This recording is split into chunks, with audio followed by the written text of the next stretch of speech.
La lutte contre la vie chère en Outre-mer est au cœur de l'actualité guyanaise. À la Chambre de commerce, le projet de loi de Victorin Lurel, ministre des Outre-mer, ne satisfait pas totalement. Trop en surface, pas assez de profondeur.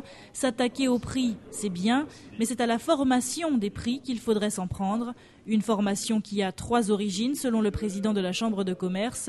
L'éloignement de nos territoires par rapport à l'Hexagone, la provenance des produits importés et la fiscalité qui s'applique, notamment l'octroi de mer. Le gouvernement et de M. Ayrault choisit aujourd'hui de revenir vers une économie administrée, c'est-à-dire que par sa loi, prétendant donc effectivement lutter contre les monopoles, les abus de position dominante, donne de l'autorité donc aux services de l'État et de l'autorité aux collectivités territoriales pour administrer le commerce. Ça va à l'encontre évidemment de tout ce qui est économie mondiale, mais encore une fois, ça se justifie très certainement par des positions effectivement dominantes, notamment dans le secteur des services et de la distribution. Mais la solution réelle sur la formation des prix passe par le traitement des causes. Et les causes, je vous le répète, c'est d'abord le transport et la logistique, ensuite l'origine des produits et enfin la fiscalité, notamment l'octroi de mer.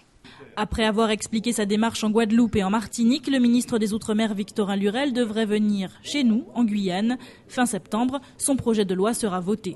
La loi, de toutes les manières, sera votée et amendée par nos parlementaires sur proposition que nous leur ferons donc courant octobre.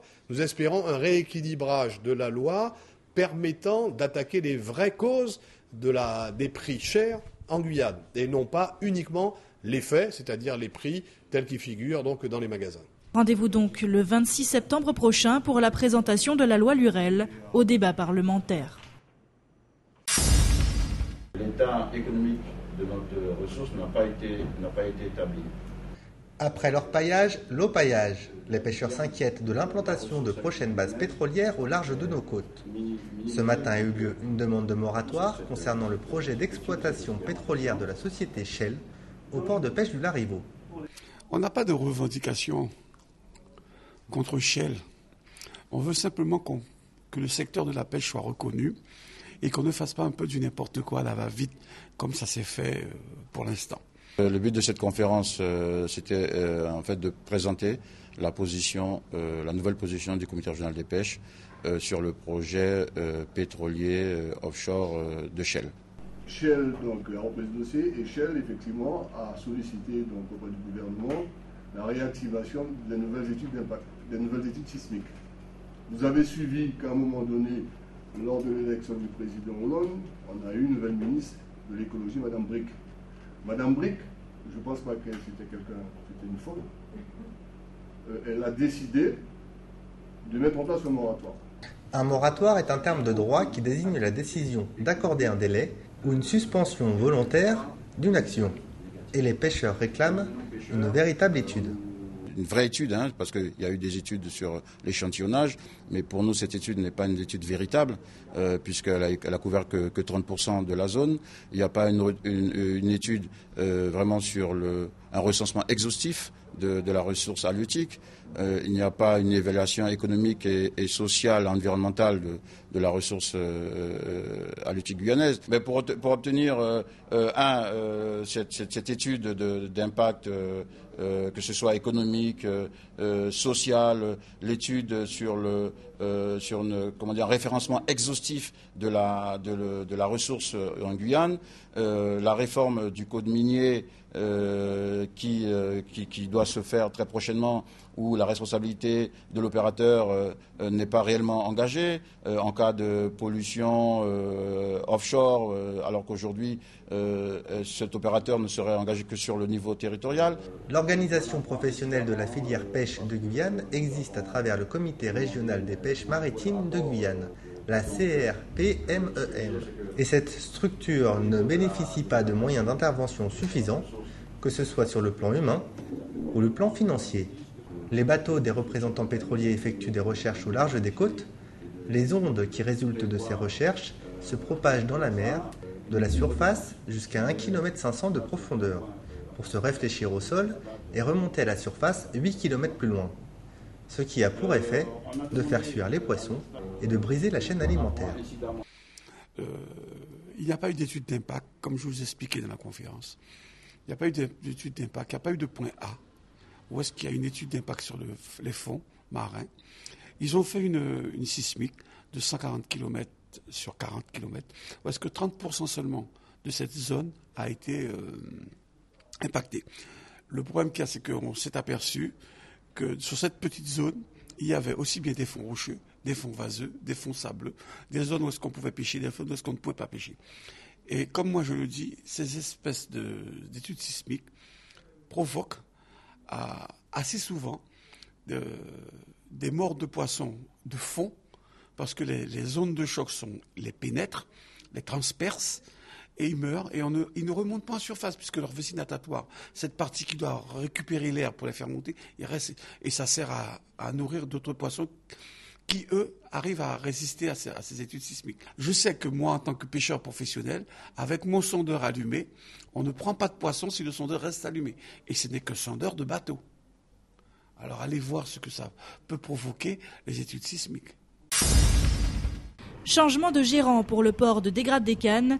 D'ici janvier 2013, il ne sera plus administré par la Chambre de commerce et d'industrie de la Guyane, mais par des fonctionnaires nommés par l'État. En effet, la réforme portuaire votée le 22 février dernier prévoit de faire de Dégrade-des-Cannes, comme de tous les ports des DOM, un grand port maritime d'outre-mer. La Chambre de commerce, destituée de la gestion du port, sera reléguée au conseil de surveillance qui complétera l'action de la nouvelle direction. Le rééquilibrage de la gouvernance que nous avons demandé à l'État de porter en outre-mer de manière générale, mais à Dégrade-des-Cannes en particulier, qui laisserait la place aux acteurs locaux que sont la Chambre de commerce, le Conseil régional, le Conseil général dans l'attente de la collectivité unique, la mairie de Remire-Montjoly, que ces acteurs locaux aient leur mot à dire dans le développement du port de demain. Malheureusement, nous n'avons pas été entendus, puisque je reviens de Paris avec la quasi-assurance que le décret d'application de la loi sera publié sans pour autant tenir compte de notre volonté de rééquilibrage des pouvoirs entre ceux qui demain seront les patrons du port, c'est-à-dire les fonctionnaires d'État nommés par le gouvernement, certes proposés au conseil de surveillance, mais c'est eux les vrais patrons du port de demain, et les acteurs locaux dont on se demande demain s'ils ne seront pas là que pour couper des rubans. Les vrais patrons du port, des fonctionnaires mandatés par Paris qui n'auront que trop peu de connaissance des réalités du territoire, un territoire où le port est pourtant la seule porte d'entrée et de sortie des marchandises. Respirer l'air pur de Cayenne n'est pas vraiment d'actualité ces derniers jours. La raison, c'est incendie survenu mardi dernier à la décharge des Maringouins et qui a pour conséquence une baisse importante de la qualité de l'air. L'aura portait encore hier à 7 la qualité de l'air à Cayenne. Et pour vous faire une idée, l'échelle part de 1, ce qui correspond à une qualité excellente, et elle va jusqu'à 10, ce qui signifie qu'elle est très mauvaise. Nous avons atteint la valeur de 192 microgrammes par mètre cube pour les PM10. Donc les PM10, c'est les particules de moins de 10 microgrammes par mètre cube. Et nous avons atteint 111 microgrammes par mètre cube pour les PM2,5. Les PM2,5, c'est des particules plus fines qui sont potentiellement plus dangereuses. Et là, un pic comme ça, on n'avait encore jamais vu à Cayenne. L'environnement est donc touché, mais cela s'associe également à notre santé. Quels sont les risques de cet incendie pour la population environnante? Nous avons posé la question à Françoise Elgès, médecin à l'Agence régionale de santé de Guyane. Ce que l'on surveille actuellement au niveau de l'Agence régionale de santé, c'est au niveau des urgences, tous les cas graves qui viendraient à consulter au niveau des urgences, soit pour des irritations des yeux, soit pour une irritation des voies respiratoires supérieures, donc sinus, et irritation des voies respiratoires inférieures, donc asthme ou recrudescence de bronchite. Mais comme il peut y avoir aussi un phénomène lié à l'asphyxie, parce que parfois les fumées sont très denses, nous surveillons également toutes les décompensations cardiovasculaires qui pourraient être secondaires à l'inhalation de ces fumées. Vous l'avez donc compris, mieux vaut ne pas s'approcher de la zone d'incendie. Et d'ailleurs, plusieurs recommandations ont été données par l'ARS pour éviter de se mettre en danger et donc de rester en bonne santé. Ce qu'il faudrait faire, c'est éviter de respirer cette fumée. C'est-à-dire que si jamais il y a déjà un terrain sensible au niveau des voies respiratoires ou cardiovasculaires, il faut éviter la zone pendant toute la période de brûlage. Par contre, si jamais vous êtes sur la zone, Il faudrait porter des masques à haute protection pour les particules et c'est difficile de les porter ces masques-là parce que ce sont des masques très spécifiques. Mais le nuage tourne et il faut essayer de fréquenter la zone quand le nuage n'y est pas. Et éviter toutes les activités sportives ou récréatives sur cette zone-là. Des précautions donc à prendre en compte, mais pas de panique, la situation tend à s'améliorer. Laura s'est d'ailleurs montrée aujourd'hui rassurante sur l'évolution du problème. En Haute-Savoie, alors que l'une des pistes de la tuerie de Chevaline s'oriente vers le litige familial, 2 informations judiciaires ont été ouvertes et un gendarme envoyé à Londres.